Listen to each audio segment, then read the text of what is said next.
আমার দেশে কিছু নামাজি আছে, দেখবেন কপালে দাগ আছে। আছে কি না বাবা? এই তো নামাজ পড়লাম বাবা, কপালে দাগ ফেলতে পারলাম না, ঘষাইতেও পারলাম না, দাগও ফেলতে পারলাম না। হায় হায়, কবরে কি বলবো। কিছু কিছু লোক আছে নামাজ পড়ে, প্রথম কাতারে নামাজ পড়ে, মুয়াজ্জিনকে দমক মারে।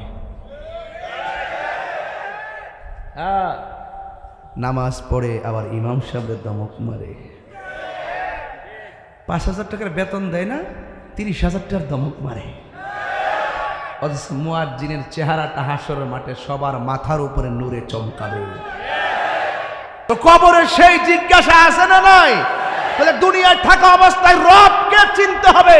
আল্লাহ is our almighty and creator. Allah আমাদের সৃষ্টিকর্তা, আল্লাহ আমাদের সর্বশক্তিমান। He is the first, last, open, secret, ওয়াল আউয়াল, ওয়াল আখির, ওয়াল যাহির, ওয়াল বাতিন। চিৎকার মেরে কর মারহাবা। আমার রবকে চিনতে হবে, চিনে সেজদা দিতে হবে। কথা বলেন ঠিক কিনা বলেন? না চিনে সেজদা দেওয়া যাবে। আমার দেশে কিছু নামাজি আছে, দেখবেন কপালে দাগ আছে।